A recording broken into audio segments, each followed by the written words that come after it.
Okay, I'm going to do 5 jokes, okay, before we start. You ready?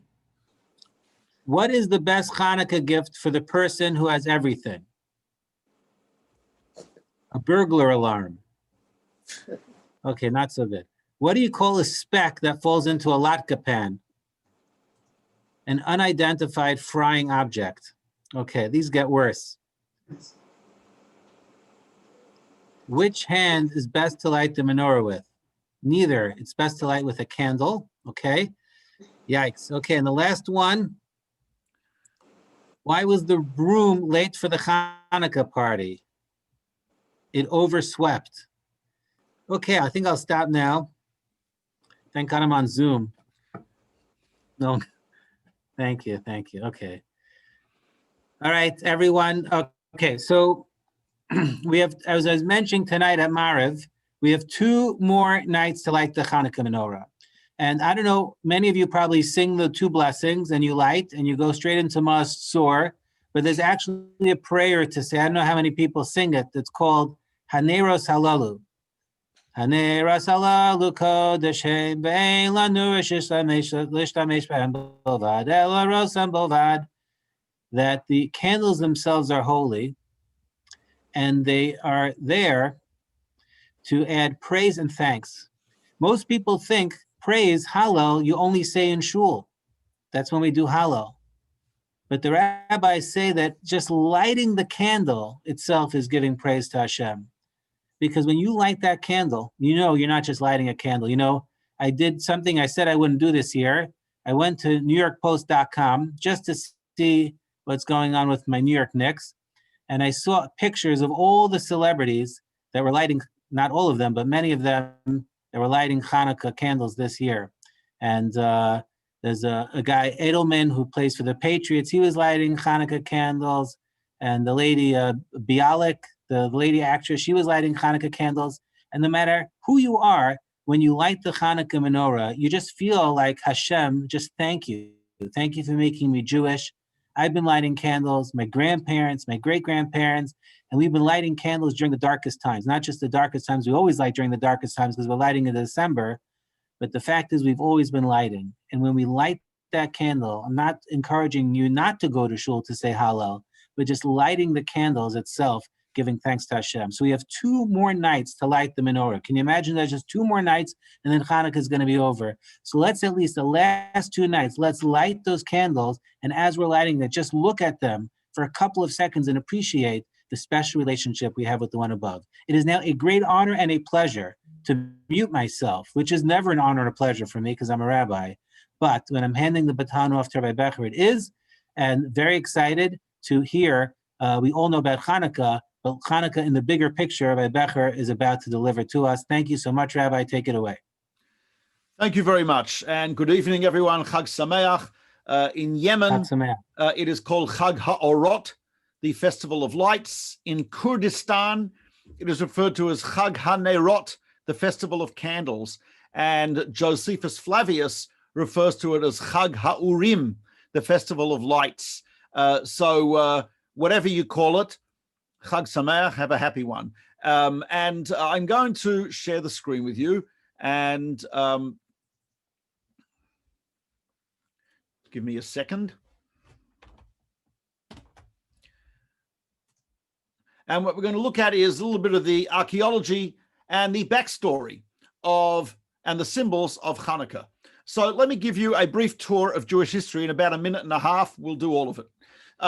We'll start with Abraham. Abraham over here, he was born in the Jewish year 1948. We're in the Jewish year 5781. He was born in 1948. Afterwards, you have Abraham, Isaac, and Jacob. A couple of hundred years later, the Jews are in Egypt, and we get out of Egypt. The Exodus is in the year 2448, approximately 1313 BCE. In secular years, 1313 BC, about 3,200 years ago, approximately. The Jews are in the desert for 40 years. We enter the land of Israel. 440 years after entering the land of Israel, the first temple is built by King Solomon. The first temple lasts for about 300 years until the Assyrians invade the north of Israel, and the Assyrians exile the 10 tribes, and the remaining kingdom left is the southern kingdom of Israel, known as Yehudah, Judea, hence the term Yehudim, Jews, because most of us are from the kingdom of Yehudah.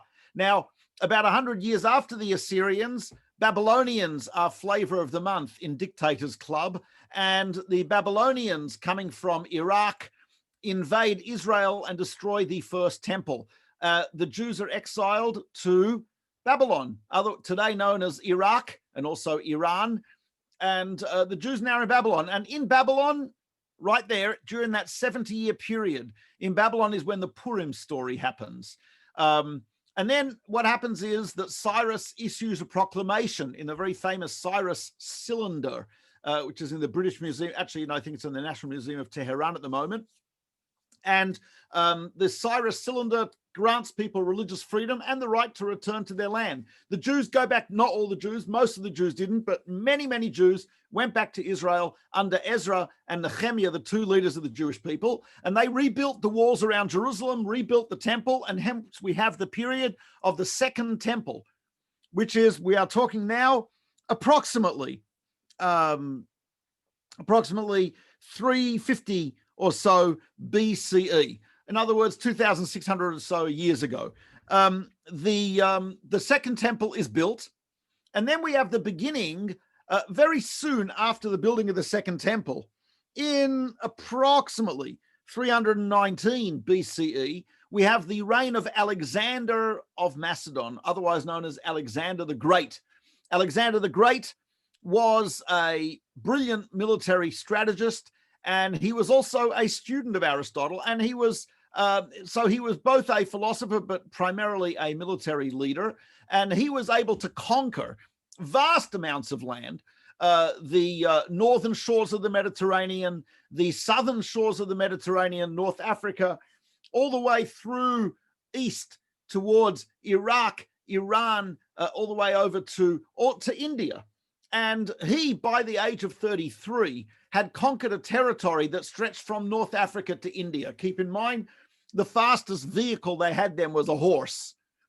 Now, if you fly from North Africa to India today, it'll take you about 8-9 hours on a plane which travels about 600 miles an hour. So it's pretty impressive that he conquered such a kingdom. That's the reign of Alexander. We'll talk about it a little more later. After Alexander dies, his kingdom breaks up, and that's when you have the Jews, Israel, caught in between two Hellenistic kingdoms, the Seleucids and the Ptolemaic kingdom. Israel is like the filling of the souvlaki, right in the middle there, right? And then, and that's when Chanukah happens. It's around the middle of the Second Temple era, almost smack bang in the middle, about 200 years into the Second Temple, about 165 BCE. The Second Temple is destroyed by the Romans in 70 CE, the Hasmoneans 165. So it's pretty much in the middle of the Second Temple era. And they, after having successfully defeated the Seleucids, they established a Jewish kingdom for over 200 years. That results, unfortunately, in the destruction of the temple by the Romans in the year 70, a little less than 2,000 years ago. About 100 years later, the Mishnah is written by Judah the Prince. About 200-300 years later, the Talmud is written in Babylon. Well, there's a Jerusalem Talmud a little earlier, the Babylonian Talmud. A few hundred years after that, you have the era of the Gaonim. Some of them you may have heard of, Sa'ad Gaon, etc. You may have heard of his student, Dunash Ibn Lebret, who wrote Dror Yikra, great poet. And then you have the era of Rabbeinu Gershom, and followed by what we call the time of the Rishonim, the early scholars, medieval scholars. The earliest of them usually is considered Rashi, who was born in 1040 in Troyes in France. Around that time, you have Maimonides. Just afterwards, Nachmanides. Many of these great rabbis, Yehuda Halevi, etc. A few hundred years later, you've got the expulsion from Spain, the rise of Tzfat, Salonika, Istanbul, many other centers of Torah, and of course, the Code of Jewish Law written in Tzfat and Krakow as a combined operation. And then we come to the modern era, the rise of the Hasidic movement in the early 18th century, and eventually the state of Israel in 1948 in the secular year, and then you are here in Forest Hill 5781. That is all of Jewish history in 2 minutes. So now, and there's Chanukah right there. Okay, now a little bit of the backstory. So Alexander is this incredible conqueror, absolutely incredible. And the story the Talmud tells is that Alexander was marching to Israel, and he was convinced by the Samaritans. The Samaritans were a group who were brought into Israel from Asia Minor to replace the Jews who were exiled. And the Samaritans were never really accepted by the Jews as Jewish, and they became very, very implacable enemies of the Jews. They convinced Alexander to destroy the temple. Alexander says, you know, I'm not doing anything Tuesday, why not? And he's marching towards the temple. And Shimon HaTzadik, who was the great-grandfather of the Maccabees and is the high priest in the temple, goes out with some elders of Jerusalem dressed in the clothes of the high priest to meet Alexander, who's on his way to destroy the temple. They meet at a hill called Antipatris at dawn. And as Alexander sees, he sees Shimon HaTzadik, Simon the Just, he jumps off the horse and bows down. And they say, how can you, Melech Shekemotcha Yishtachaveh Liyehudi Zeh, a king like you bows down to a Jew like this? Alexander says a fantastic line. He says something incredible. He says, Demut diyukno shel zeh, the image of this man, menatzachat lefanai, precedes me in victory, in battle, beveit milchamti. So Alexander says, you know what? I dream of this guy when I'm marching in battle. So they have a conversation. In the course of the conversation, Simon the Just convinces Alexander not to destroy the temple. And Alexander agrees. They punish the Samaritans, and it's celebrated the 25th of Tevet. Interesting, three remnants of that meeting. Number one, the temple wasn't destroyed. Number two, Alexander was accepted as a Jewish name. Shimon HaTzadik, Simon the Just, said, we'll pay tribute to you because you didn't destroy the temple. We will call our children, our boys, we'll call them Alexander. And that became a name that Jews give their sons even at the bris. It's not just the passport name. It is the actual name. That was one remnant. Another remnant, that, by the way, is how Alexander may have looked. That's a coin of Seleucus I, depicting his Rebbe, Alexander. Anyway, the second remnant, or the third remnant, is that the Talmud says Jews started counting their documents from the reign of Alexander. If you look at your ketuvah, your marriage contract, you will see that it says on it, it's counted back to creation. But marriage contracts, look at this. This is from Cairo, from the Cairo Genizah. I gave a lecture about it, I think, in your shul once. In the Cairo Genizah, we have a document from Cairo, and it says that the year is dated as the year 1359, which is actually 1359 that was used in Phostat, Egypt, and that 1359 is the year from the reign of Alexander. So the Jews pay tribute to Alexander's benevolence by calling our children Alexander and by dating our documents, which we continue to do, at least in Egypt, until the time of the Radvaz, Reb David ben Zimra, in the 16th century.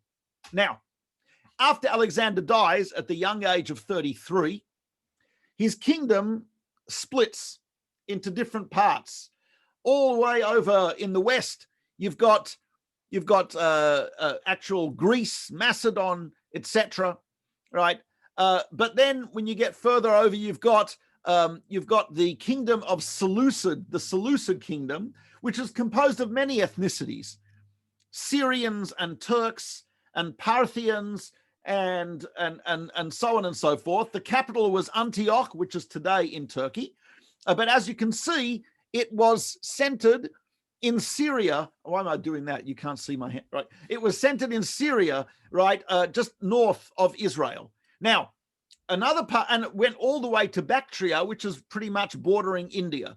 Now, to the south of Israel, the southwest of Israel, you've got Egypt, etc., and that's where the Ptolemaic kingdom was, with its capital in Alexandria, of course, named after Alexander.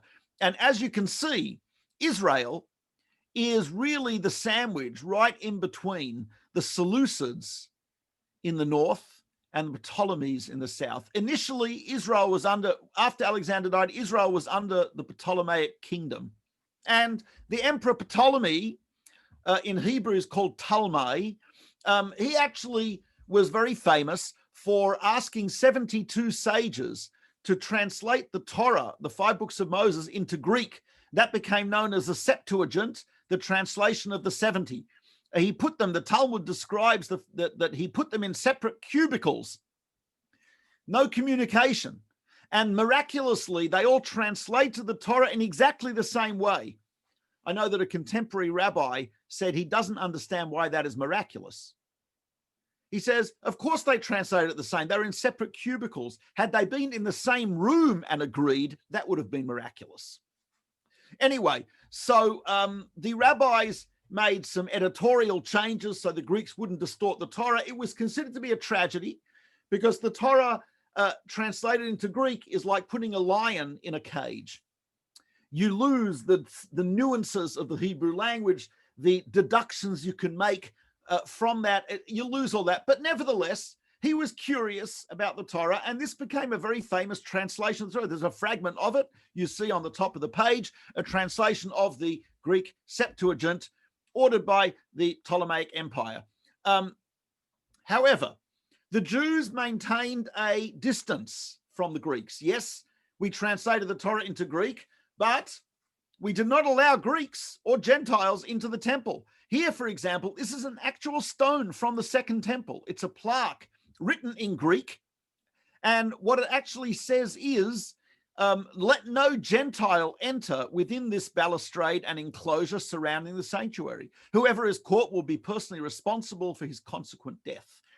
So the Jews were not saying to the Greeks, we're like that, man, right? Bro from a different mother. No, we're not doing that, right? Yes, we acceded to translate the Torah into Greek, but the Jews maintained a separation, and the Greeks, and by the way, I keep using the word Greek, which is not correct, really. I shouldn't call them Greeks.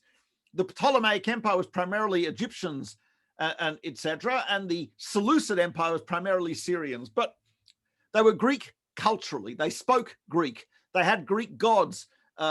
They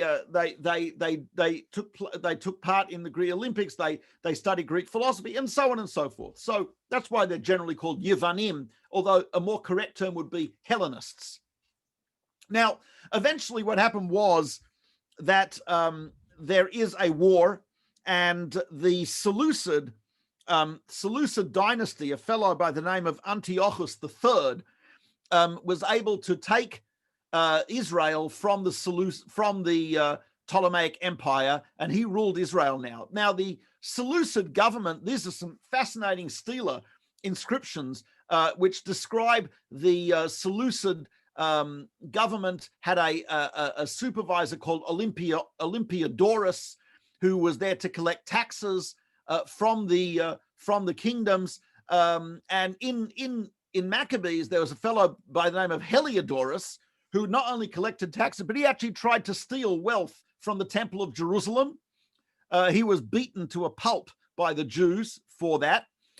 3 years later, Seleucus IV, who was the king at the time, is assassinated, and his brother Antiochus IV, Antiochus Epiphanes, he became the king of the Seleucid Empire, and he was responsible for a lot of persecution of the Jewish people. What he wanted to do was to assimilate the Jews into his empire. That's a picture. That's a statue of Antiochus Epiphanes, and that is a relief from a coin.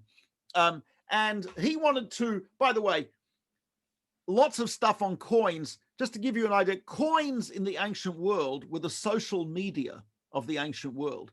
If you wanted to get a message out, you minted coins with that message. You're the new ruler. The first thing you do is mint coins with your picture on it. It spreads all over the place. We have hundreds, thousands actually, of coins from the Bar Kokhba revolt. Bar Kokhba minted coins over Roman coins, and it said on them, Shimon, Nasi Israel, Simon, Prince of Israel. And on the other side, it said, Shana Achat Ligulat Yisrael, first year of the redemption of Israel. And the Romans famously minted a coin, Judea Capta, that Judah has been defeated. So that was the social media. That's how you got, it moved. It was mobile. That was how they communicated. Just keep that in mind. It's an interesting idea I once heard in a lecture on numismatics of the ancient time. Anyway, so Antiochus tries to suppress the Jewish people. The Seleucids had a very advanced army. One of the features of the Seleucid army were war elephants. And as you can imagine, you're a soldier in the Middle East. You've never seen an elephant in your life. They didn't have pictures of elephants. They didn't have photos of elephants. You never saw an elephant. And suddenly you hear some rumbling coming over the hill, right? And you got like your sword, which is 4 foot long. And you say, yeah, come and get me, right? And then you see this thing coming over the hill with a fortress on its back, with guys shooting arrows and throwing spears at you from there. It's a terrifying, terrifying thing. This picture is not accurate because these are African bull elephants pictured here. Probably he used Asian elephants, which have smaller ears and smaller tusks. Be that as it may, it's still pretty frightening. It's like something out of Lord of the Rings. You know what I'm saying? It's not. Anyway, the Seleucids brought to bear their military power against the Jews. This, by the way, is a mosaic from a fresco from a synagogue in Israel, and it's fascinating. It seems to show it's in place. The synagogue is called Chukok, which is in the north of Israel. Here you've got the war elephants of the Seleucids. This is very possibly, we're not sure who. We think this might be Alexander, and we think this might be Shimon HaTzadik. It's possible that this is a picture of that meeting that we read in the Talmud from this synagogue, ancient synagogue in Chukok in the north of Israel. But you can see they're arrayed as an army. They've got war horses, they've got elephants, they've got weapons, etc. The Jews are basically look like a bunch of scholars, which is what they were.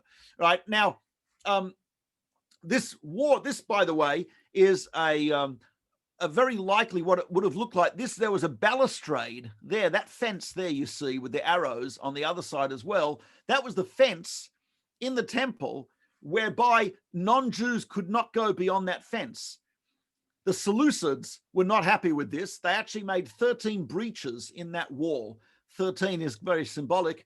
The total number of tribes of Israel is 13 if you include the sons of Joseph. So they're trying to destroy and insinuate themselves into the totality of Israel. 13, as you might know, is the numerical value of the word echad, one.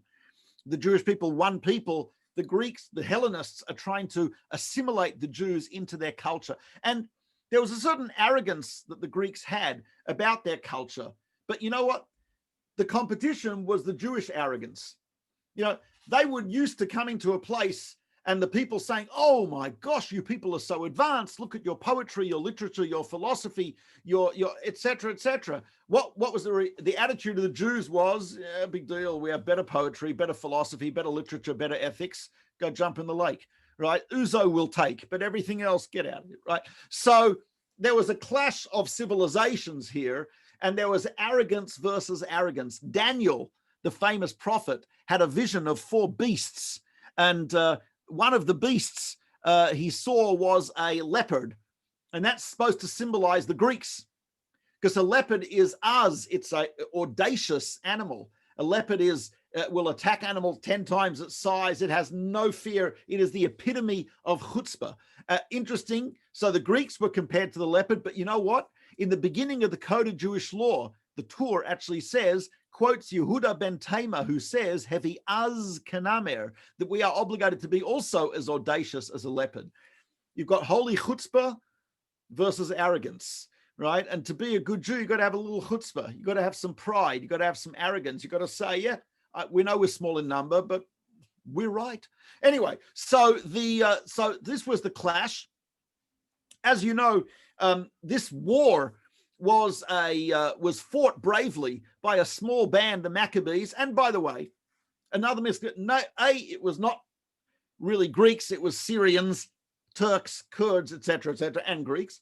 And a second point, it was also a civil war. There were a lot of Jews who sided with the Hellenists, who said to the Mac, look, just leave us alone. You know, let's be part of the Greek Empire. Go with the flow, dude. right? Get with the program, right? So we're on the same scroll. But the Maccabees were against that, and it was a civil war also against the Syrians. And as you know, in the famous story, the Maccabees won, a small army defeating a larger army, a small untrained army defeating a larger army, but highly motivated. And the Greeks didn't destroy the temple. What they tried to do was defile it, turn it into a Greek temple. They defiled the oil. They dedicated it to idolatry. They dedicated the Mizbeach, the altar, to idolatry. They probably had murals on the inside. They had Yanni music playing in the temple, the whole works, right, etc. And as you know, the Maccabees, when they won, they wanted to light the menorah. They found a jug of oil. This, by the way, you see on the screen here, is a jug of oil, an oil jug rather, from the Second Temple period.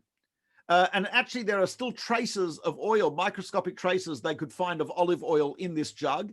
And it holds about 2 liters, which is around what would be needed to light the menorah for one day. So this is very likely the type of jug that was found. And as you know, it says it was found with a seal that said that it was pure, right? This is a picture, this is a seal found from the Second Temple era as well, in the city of David. And now the Jews at the Second Temple period were not speaking Hebrew. They were speaking Aramaic and Greek. Aramaic we picked up from Babylon, and Greek we picked up from the Hellenists. So, and here this seal actually says on it in Hebrew letters, but it's Aramaic. It says Dacha Liyah, which means pure unto God. It is very likely that this is the type of seal that the Maccabees would have found on that oil jug of 2 liters. And there would have been a stopper here, seal, right, smoothed over with clay. And on top of that would have been this seal pressed into the clay, which would say pure unto God, of the type of thing they found. Now, the Maccabeans, the Hashmonaim, were very successful. They were so successful that this is what the Maccabean kingdom looked like. They had conquered places all the way up north to what we call Golan Heights in Syria. They called it then Idumea. And they conquered the eastern bank, the Jordan River, Petra, a very famous place, you may have heard of it, is in that area. There was a pocket or two that they couldn't clear out of the Seleucids, as you see over there in the south, just north of Gaza. That's probably where Ashdod is, and Ashdod is actually an ancient port. And just north over there, just north of Haifa, Netanya, that area also. But it was a large kingdom. And what's amazing about this is the following. This is a paragraph from a book by General Sir Richard Gale. General Sir Richard Gale was one of the commanders of the British forces in the Mandate period of Palestine. He knew the territory of Israel really well. He was passionate about the Bible, and he knew it very well. And he was a historian and a military historian. So he wrote a book called Great Battles of Biblical History.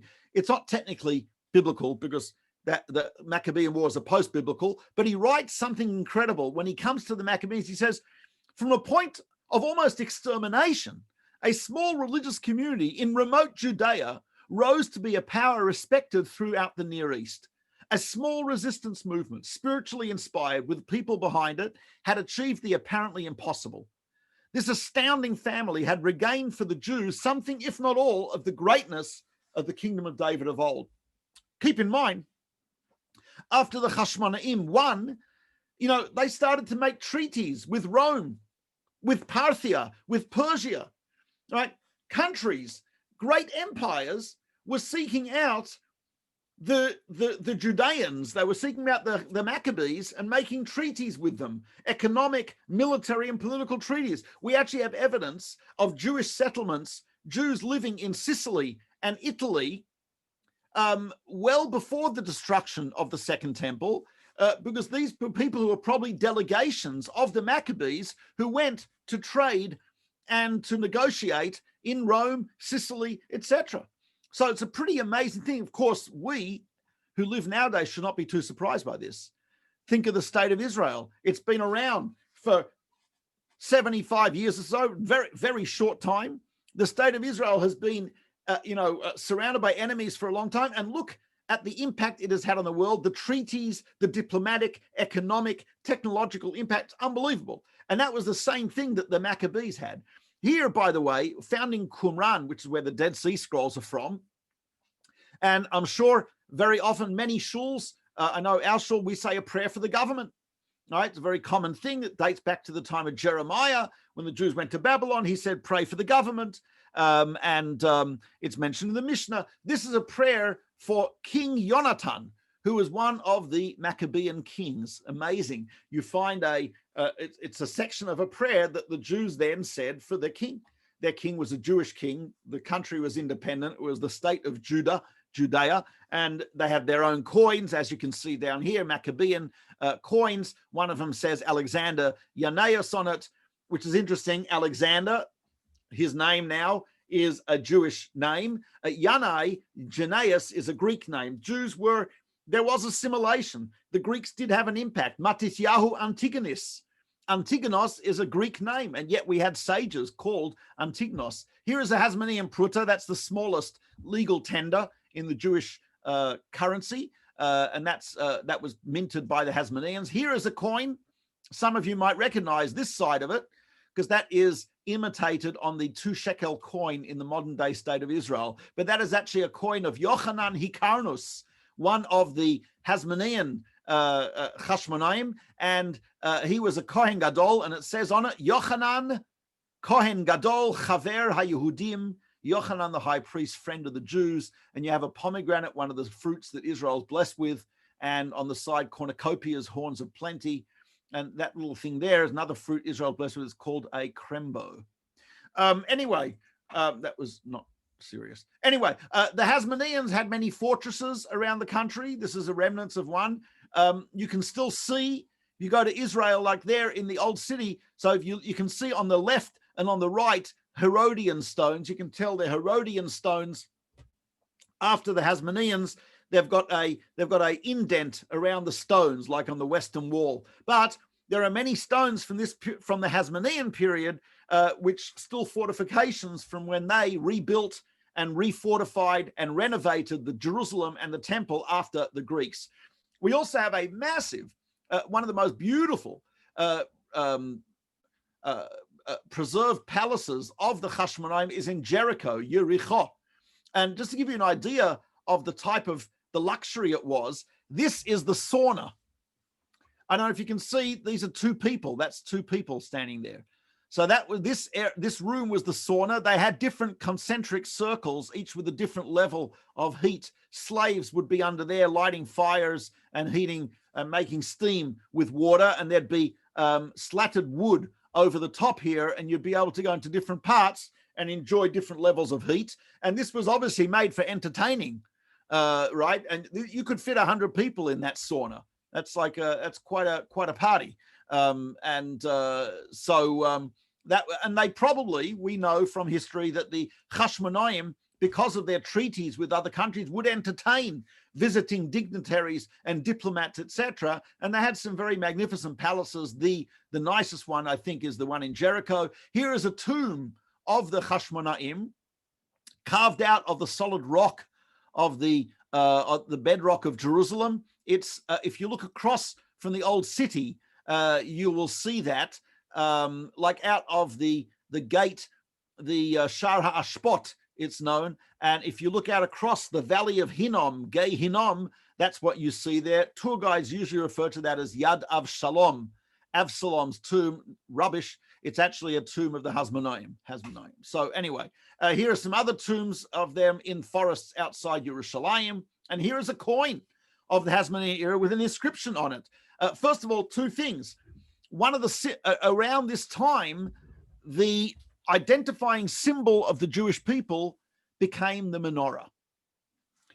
Partially because the Chashmonaim used it as a symbol of their victory. We still light it today.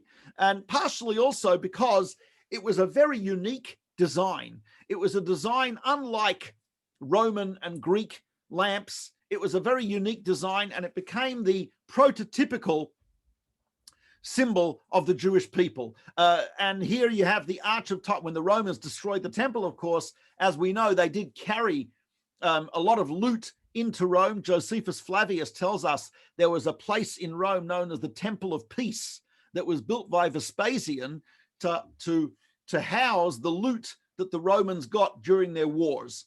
This is very Orwellian, the Temple of Peace, where you'd have the loot from the wars. And in that Temple of Peace, that's probably where the menorah was.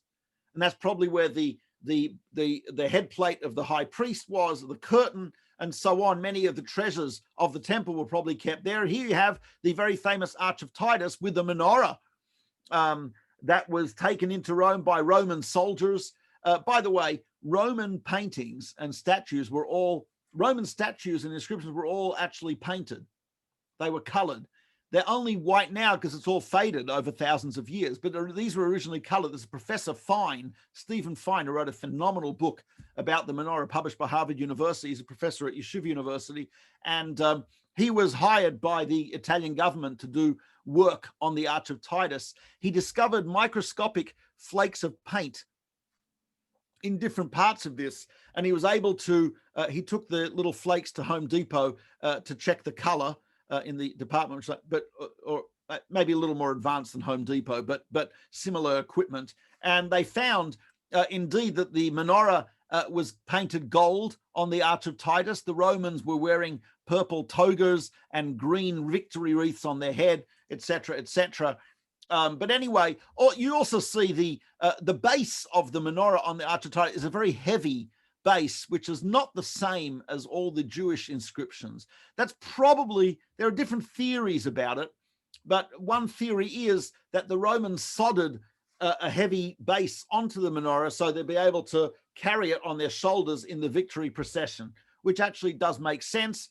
Or it could be that it was just donated by Jews at the time who liked Roman decorations. There's no actual idolatrous pictures on it, just Roman decorations. Here you see some menorah inscriptions from different places in Israel, Golan Heights, etc. And now we come to some ancient Israelite oil lamps. This is really what the standard lamp was, where you'd put oil here and you put a wick here, and that'd be your lamp. And you could increase the luminous, right? You can increase the wattage, right? You could have more wicks. Here you'd have 1, 2, 3, 4, 5, 6, 7 wicks, and the oil in the middle. And of course, however, we are familiar with the Chanukah, the Chanukah menorah, which has traditionally got 8 places for 8 wicks, and then one off to the side, known as a shamash for profane use. This is a Chanukah menorah dated by the Israel Antiquities Authority to 70 years after the events of Chanukah. So whoever lit this, their grandparents witnessed the events of Chanukah, which is somewhat mind-blowing. And as you can see here, that's the hole for the oil. And there you can see 1, 2, 3, 4, 5, 6, 7, 8. And here you have off to the side for the shamash. So that's probably based on the amount of oil in that. That would probably burn for about an hour or 2, depending on the size of the wicks. And of course, Jews have used menorahs of all different types throughout the centuries. Here is one from Warsaw, which would use candles. Here's one from Frankfurt on Main, magnificent silver menorah.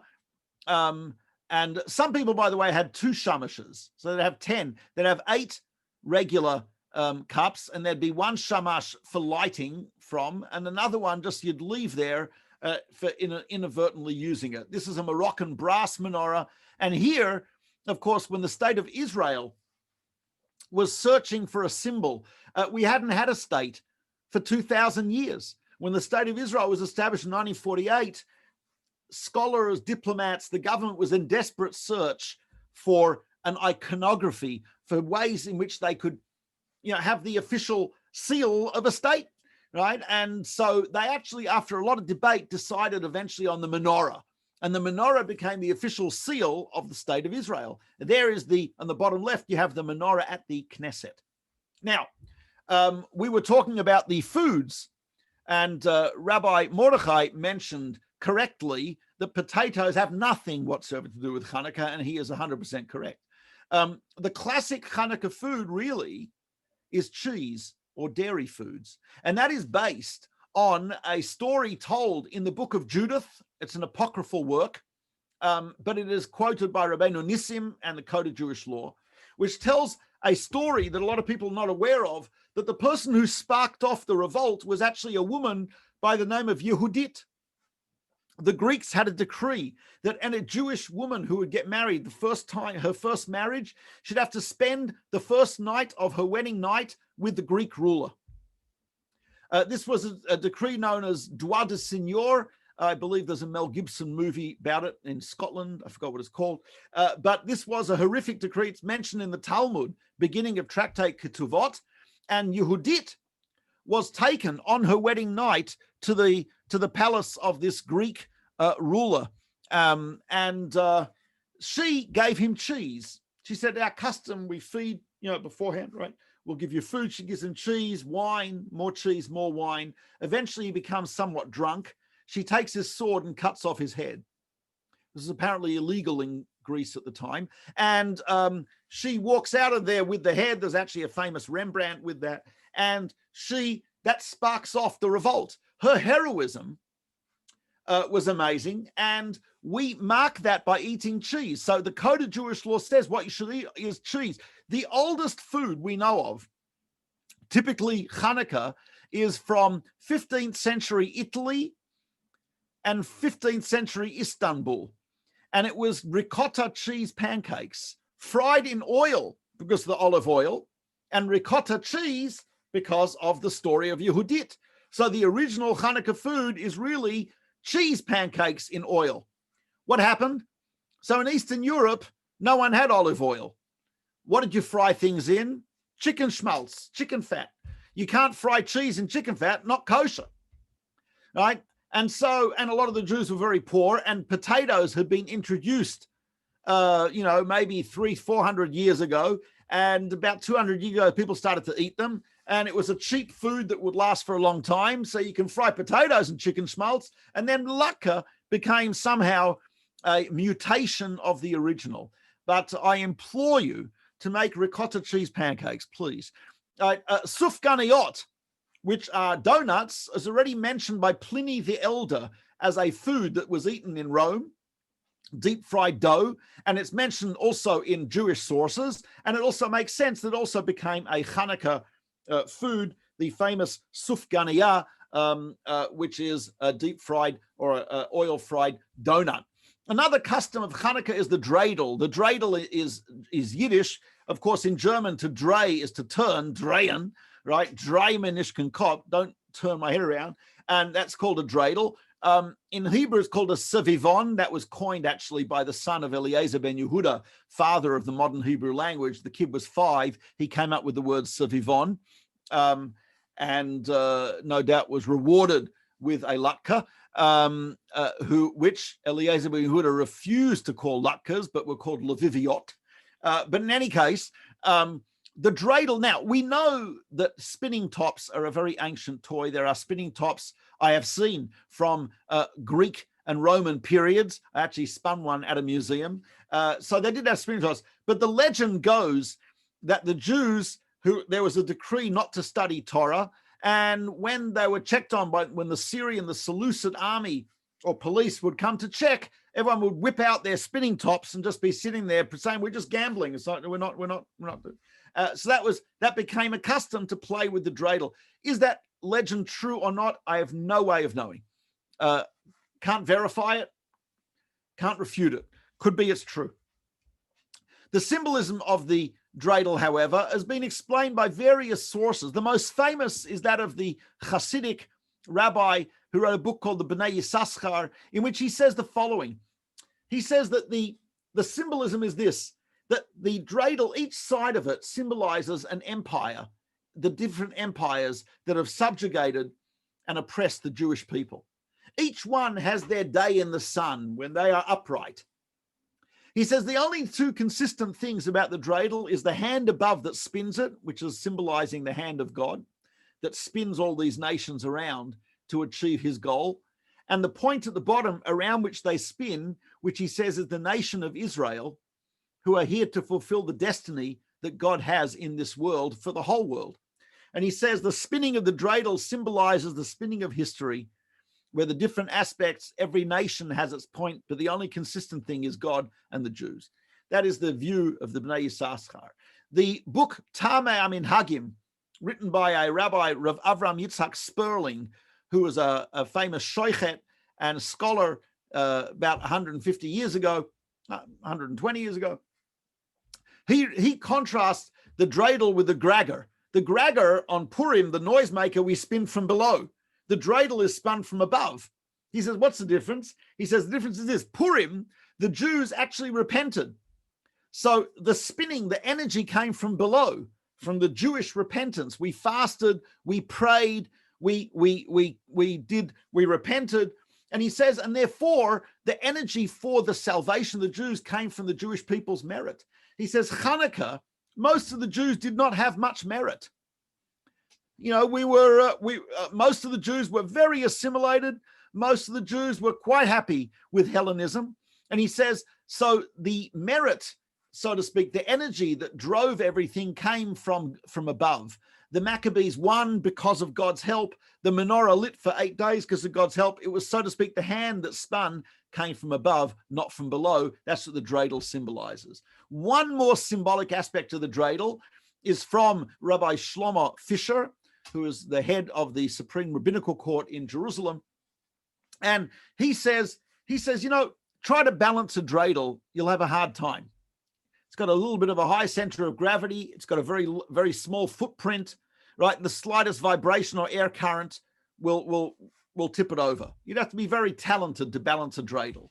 He says, but when you spin it, when it's got centrifugal force, that keeps it upright. He says, that's what the Jewish people are like. We look like we're continuously going to fall. We're teetering on the brink of destruction and have done so throughout history. The laws of nature, probability, statistics, socioeconomic and geopolitical forces say that the Jews should not be here.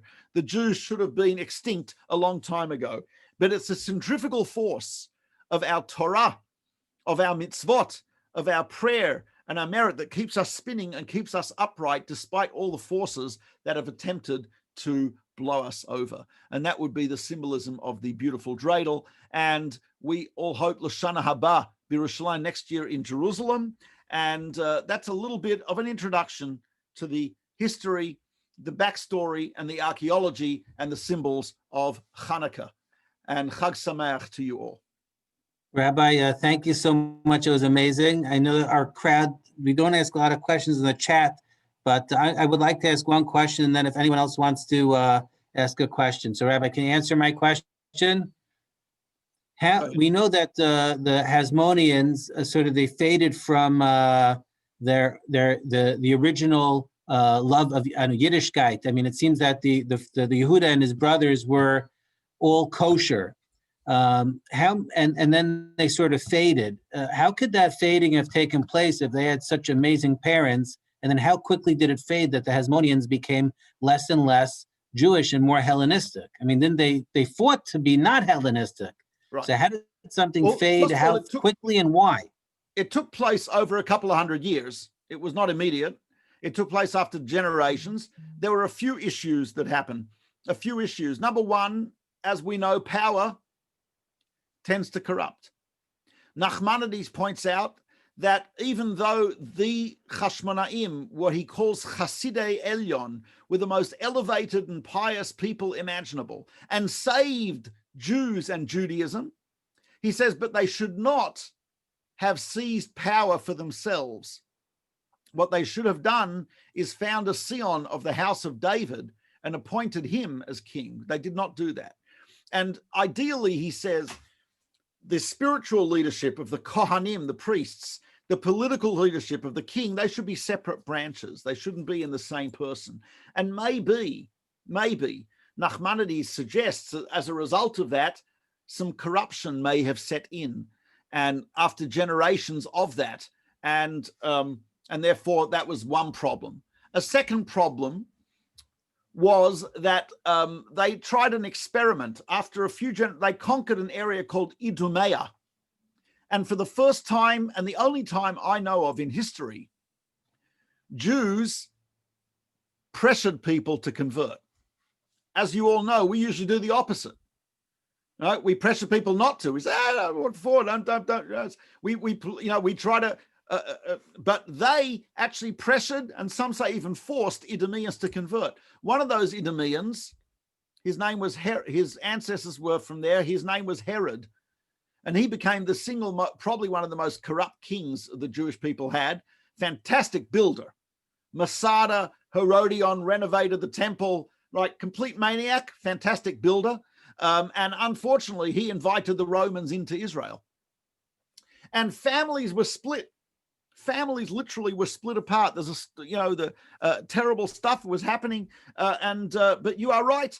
It is strange. But at the end of the day, and Rav Hutner points this out, it was not total victory. Hellenism still had power. Hellenism still had an impact. And there were many Jews, as we know, who were influenced by that. There was always a core who were not, but there were some who were. Right? And so that's more or less how it worked. Okay, Rabbi, can you give us a little bit of a trailer for your last class next week, and then we'll call it a day. Sure. So, what we've covered here is free will, Jewish philosophy. We've done some Jewish travel, China, Jewish geography. We've done some Kabbalah. We have discussed Chanukah and archaeology, etc. The last class is probably my favorite topic, which is food, as you can see, right? But the Jews are a gastrocentric people, as one philosopher called us, gastrocentric. So many of our festivals revolve around food. It's ridiculous. But we have lots, but I'm not going to talk about kashrut. This is not a class about kashrus. This is a class about Jewish gastronomy. What Jews eat, what are the various foods that we have eaten, which we have customs to eat, different communities and the different foods they have. That's what I'm going to talk about, the sociological, legal, mystical, and historical aspects of various Jewish foods. Thank you so much. Rabbi, you're amazing. Thank you so much. Everyone, a happy Chanukah. Rabbi, we'll see you next week. Good to see Thank you, you, all. Rabbi Becher. Thank you. Thank you. Fantastic. Thank you. Thanks. Happy Guys, Hanukkah. thank you. So Rabbi Becher, thank you. Ellen, so good to see you. Thank Thank you. Rabbi Bye-bye. Mordechai, Happy thank Hanukkah, you. everyone. Thank you so much. Shimona, Thank you. Thank you. Perlis is getting closer. Good to see. Thank you. Thank you. Thanks. Alan, you're amazing. Chani, all the best. Happy Chanukah. Chanukah Sameach. Joe, Chanukah Sameach. Dr. Sam, Chanukah Sameach. All the best, guys. Phyllis, Ruth, Miriam, Deborah, Ellen, Amanda, so good to see you. Sarah, Chanukah You too. Sameach.